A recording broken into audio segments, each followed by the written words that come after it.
Que dia é hoje? Hoje, 25 de junho de 2020, exatamente no culto cristão do lar.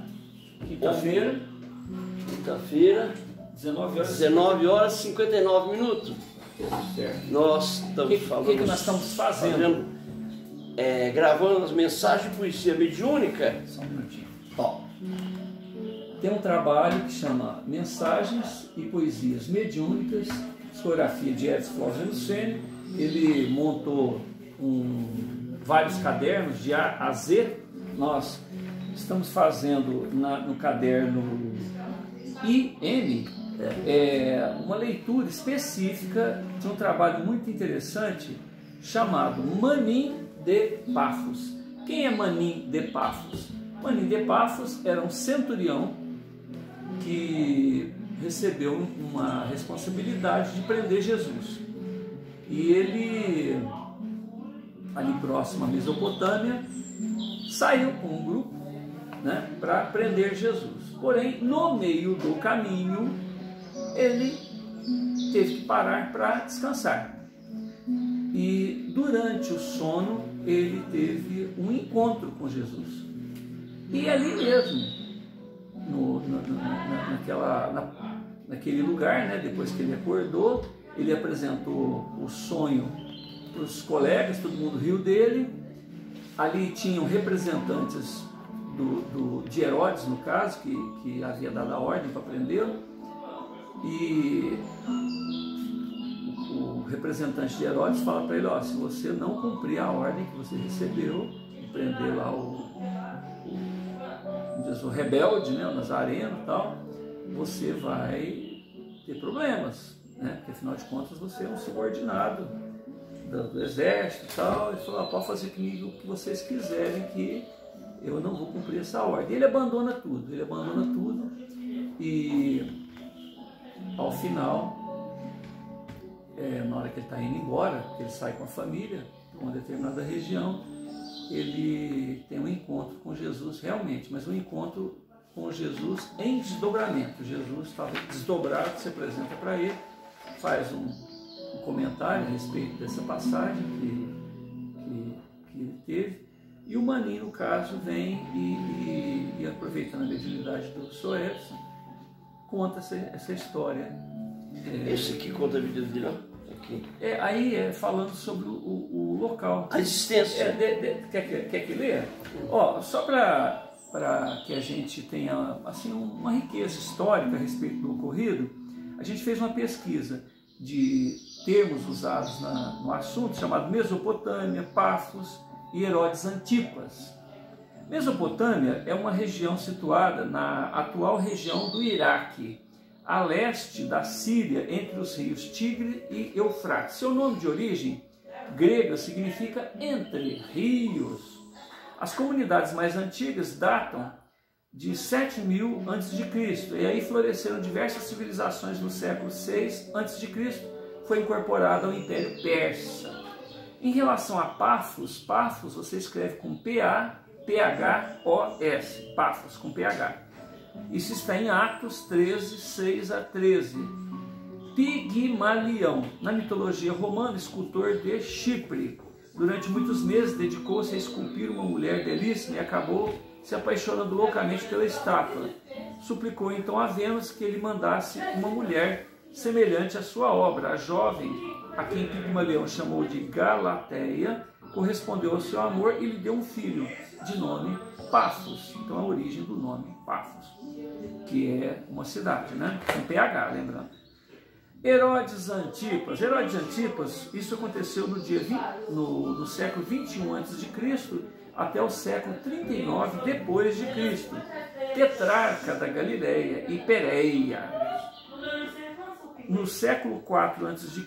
até o 39 depois de Cristo, filho de Herodes, o Grande. Embora existam poucos dados sobre o seu reinado, parece ter sido um governante capaz. Antipas é o Herodes mais citado no Novo Testamento da Bíblia. Ele entregou Jesus Cristo a Pôncio Pilatos, procurador da Judéia. Isso está em Lucas 23, de 7 a 15. Tem uma mensagem que encerra essa leitura que o Sr. Edson vai fazer, que é uma mensagem do Jerônimo Ribeiro Mendonça, em 20/8/96. E ele fala o seguinte: rosto de Jesus, vi Jesus aparecer de manhã no meu cantinho. Foi lindo o amanhecer, pois surgiu devagarinho. Trouxe rosas e uns jasmins e também até hortênsias. Eu, assim, pedi por mim e por todas as desavenças. Obrigado, meu Senhor, meu amigo, meu pastor. Foi por ti, meu Salvador, que suportei tanta dor.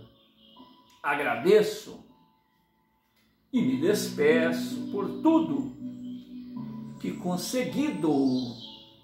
E hoje eu nunca meço o quanto tenho seguido. Jerônimo, isso foi uma mensagem na Sociedade Espírita de Divulgação e Assistência, em 20/8/96, psicografia de Edson Flauzino Sene.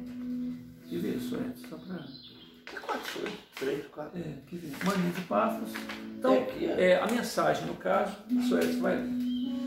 Maninho de Pafos é o seguinte, como disse o Edinho, tem a sua origem local, existiu, está escrito na Bíblia, quer dizer, tudo comprovado. E essa mensagem foi datada de quando? Aqui, ó.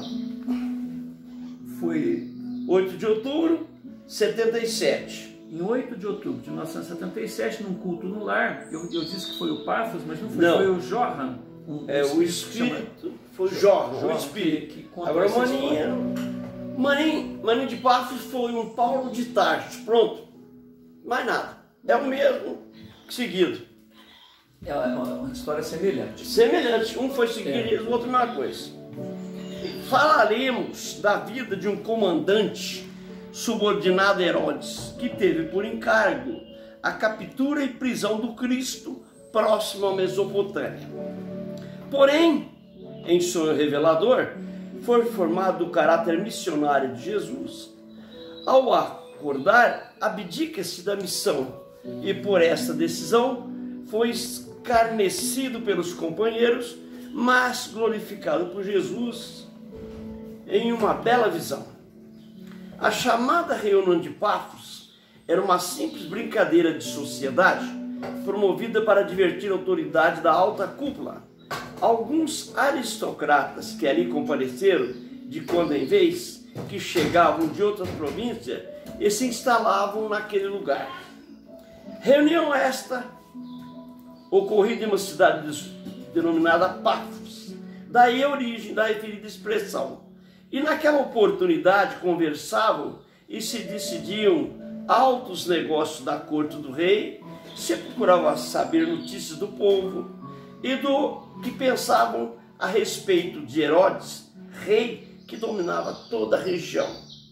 Soldados se instalavam por todos os lados e o assunto em pauta era a guerra, o poder e a soberania.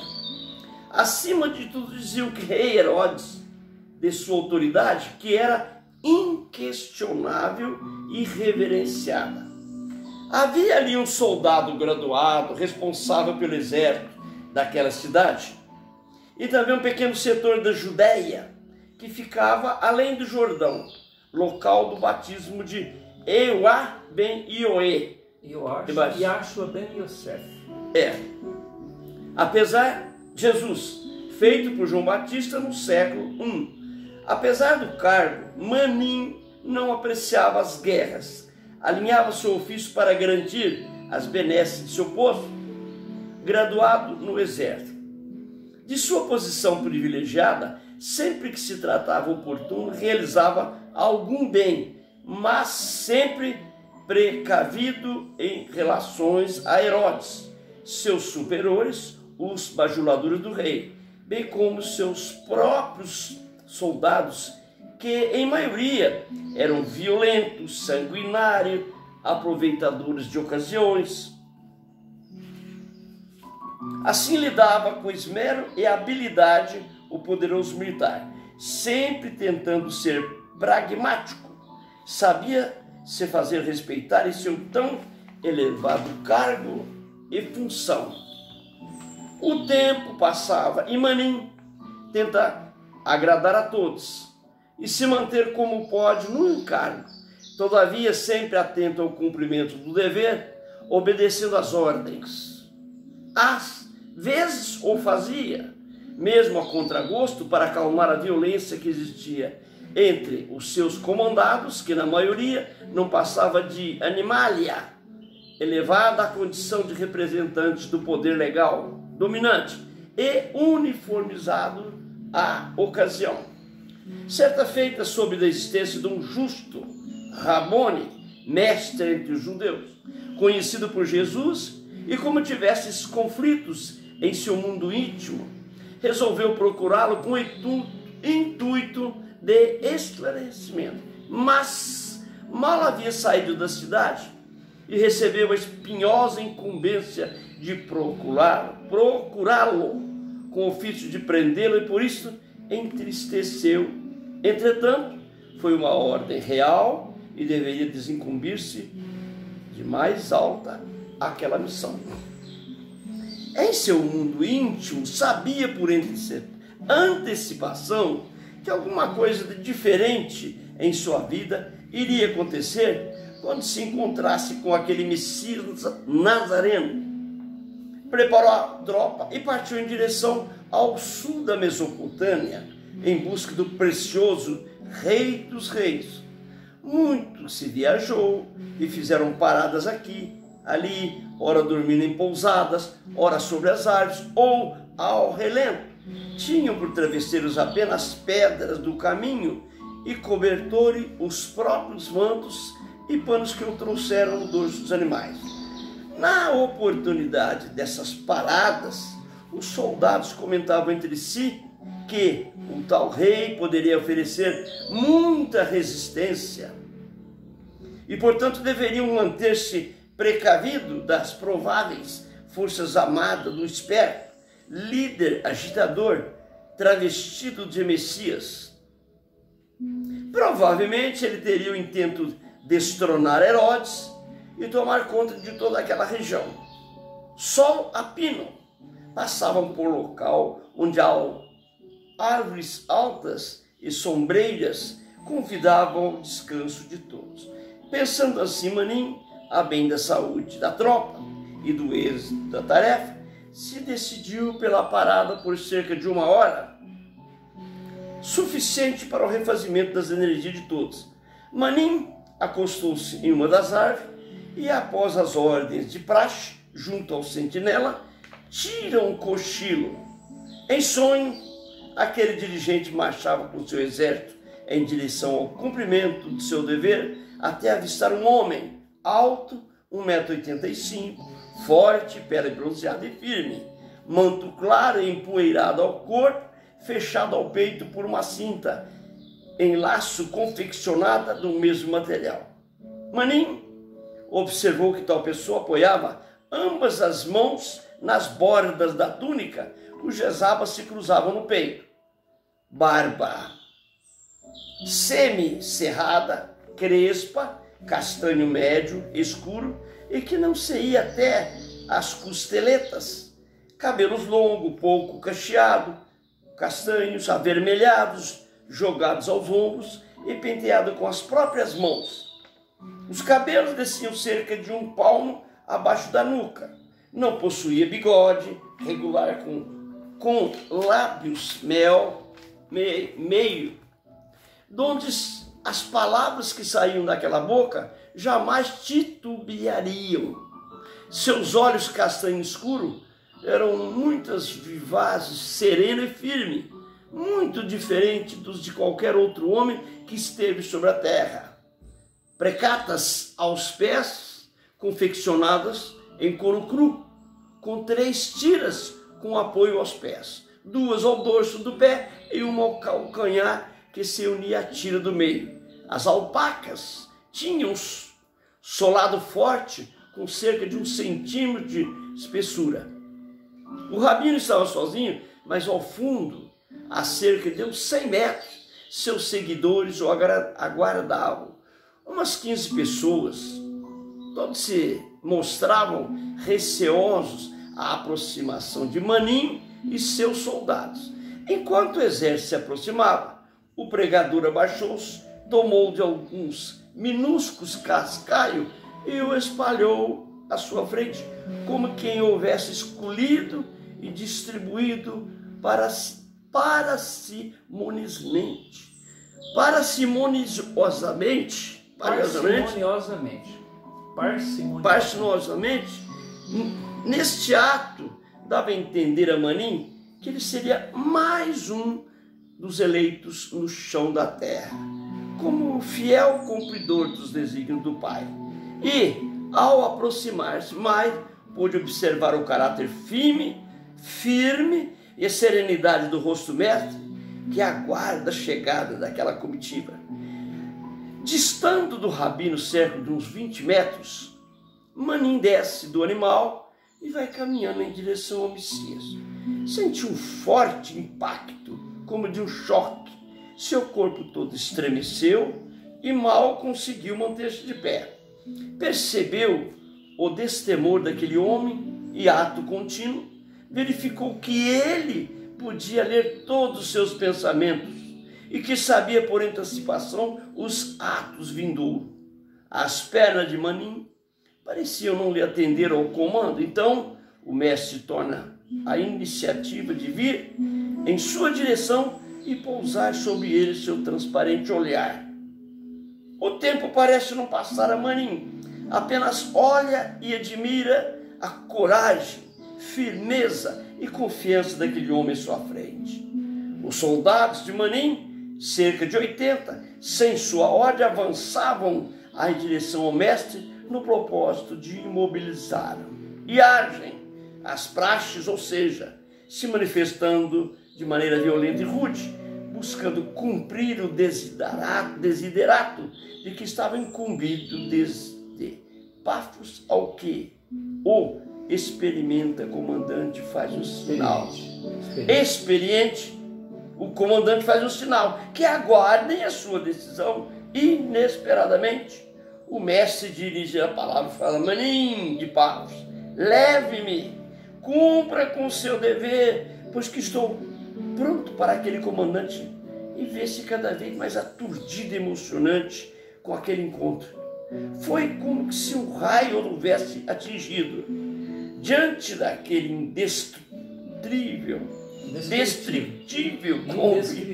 indescritível conflito, limita-se a dizer: mestre, perdoe-me, tu és um santo, perdoe-me, não posso, sinto que és verdadeiramente o Filho de Deus vivo, minha alma assim nos diz, não posso, reafirma.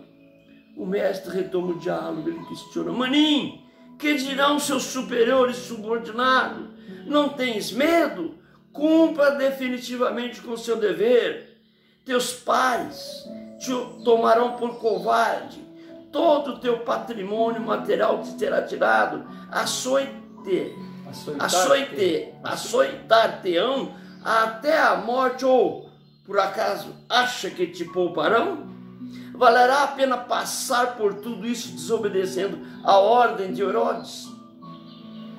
Inerte, Manim ouve aquelas palavras, ternas como as estrelas que brilham todas as noites, e encantadoras como as noites milenares do Oceano Bravio. Como as ondas. As ondas, oceano. Aquele Rabone, a rocha do século, não falava, e sim compunha melodias como num uníssono com o universo. Uníssono com o universo. Manim, extasiado, ajoelha e se afirma: não posso, és o mestre da humanidade, tens compaixão deste miserável que não tem coragem de enfrentar a realidade. Faça de mim conforme a sua vontade. E após essas palavras, Manim chora copiosamente. O Messias, com um olhar alegre meio, vem em sua direção, toca em seus cabelos e os afaga. Enxuga-lhe a lágrima e diz: Bem-aventurado és, bem-aventurado és, Manim de Pafos, pois estás salvo pelo século do século. Não foste e nem será tu quem deverá entregar o Cordeiro de Deus, que lava os pecados da humanidade. Portanto, eu te digo, serás bendito na terra como no céu, e meu Pai Celestial, que a tudo vê, não o esquecerá. Vá e seja feliz. Minutos após, Manim começa a despertar e, sentindo um profundo vazio no interior de si próprio, chama seus soldados e demais componentes da expedição e lhes conta o sonho. Desnecessário dizer que todos riam dele, inclusive um representante do rei, que ali estava para assegurar o êxito nas peregrinações à busca do Messias. E, em alta voz, o representante do rei, em gesto impulsivo, brame sua espada, diz: não pode negar a Herodes, o nosso rei. O nosso rei é o único. Se o negares, terá que servir comigo e com o próprio rei. Diante daquelas palavras, Manim olha para aquele preposto de Herodes e diz: pobre de ti, infeliz criatura, não sabes e nem conheces esse homem de sonho. Portanto, faça de mim o que quiser, pois este homem é justo e não posso prendê-lo. E imediatamente entrega seu cargo, bem como seus pertences ao representante legal de Herodes. Retorna à sua cidade natal, retira toda a sua família e se dirige ao outro lado da Mesopotâmia. Andaram longos e longos quilômetros quando se ouve um barulho. Manim volta-se e viu como um clarão e como lhe parece inesquecível. O inesquecível Rabi da Galileia, que lhe olha sereno e agradecido, e apenas diz: vá em paz. É o espírito de Jó. Não, ainda tem o rosto de Jesus. Esse nosso querido Jerônimo Rodrigues Mendonça. Só para a gente ver aqui, ó. Esse texto, Manim de Pafos, foi produzido por Johann em 8/10 de 77, certo? Só para saber, a mediunidade dele começa em 71, então 6 anos depois. E em 96, quer dizer, quase 30 anos depois, tem uma passagem onde Jerônimo Ribeiro Mendonça apresenta esse texto, o rosto de Jesus, e foi anexado ao trabalho anterior. O rosto de Jesus. Vi Jesus aparecer de manhã em meu cantinho, foi lindo amanhecer, pois surgiu devagarinho. Trouxe rosas e uns jasmins, e também até hortença, e assim pedi por mim e por todas as desavenças. Obrigado, meu Senhor, meu amigo e meu pastor, foi por ti, meu Salvador, que suportei tanta dor. Agradeço e me despeço por tudo que conseguiu. E hoje eu nunca meço o quanto tenho seguido. É o Jerônimo Rodrigues Mendonça. Como você já foi lido a pesquisa que foi feita? Tá. Agora deixa eu fazer alguma coisa diferente. Se possível, eu gostaria de pedir a presença do Johann, que é quem escreveu esse texto, né? Em 1977. A mediunidade dele começa em 71. Tem um histórico também a respeito do início da mediunidade dele. Então, em 77, 6 anos depois, ele produz esse texto. Hoje é dia 25/6/2020. 77 para 2020. 80, 20, 23, com 20, 43, né? Há 43 anos ele produziu esse texto. E com uma distância de 77 até 96, Jerônimo produz essa outra mensagem, que é Manim de Pafos. Hoje, dia 25 de junho de 2020, do 6 de 2020, eu estou perguntando para o Sr. Edson: Eu estou conversando, perguntando para o Jorge se é possível ele dar algum recado. Não é. Não. Recado que eu falo, alguma informação, alguma coisa, não é nada. Sim, só uma coisinha. Que é possível ver isso? Não tem jeito, mas assim, no relâmpago, a jato, tem uns 3, 4 rostos que eu não conheço, daquele povo antigo de lá, presenciando nós fazer essa leitura aqui. Por enquanto é só isso. Porque tem muita coisa. Eu entendi. Tem soldado correndo, tá? Aquelas coisas, tudo. Vamos deixar pra lá, tá? Deixa pra lá. Você sabe o que é? Deixa eu explicar uma coisa para você poder entender. Eu sei que nada acontece por acaso. Esse trabalho foi produzido há 40 anos.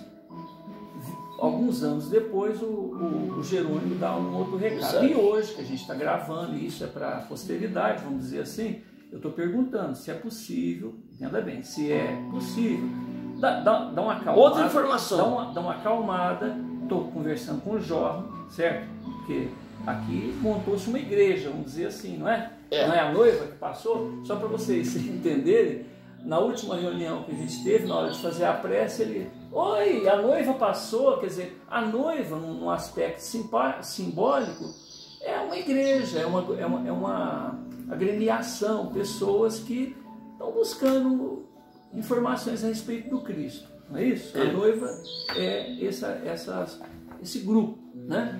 Então, como está sendo trabalhado no texto do Jorge, a pergunta é essa: alguma informação ou nada? Não, só essa... O grupo estava lá, estava olhando, saiu e... Eu estou falando do Jorge, para o Jorge tem... Não, o Jorge não perguntei, não entrei nesse campo, não. Tá. Pode até ter, mas eu não... Não, mas dá uma olhadinha, é só parar Não, vamos ler aqui, ó, Di. Não vou ler. Agora ler, agora é o trabalho. Então nós vamos encerrar esse bloco e vamos montar um outro esquema.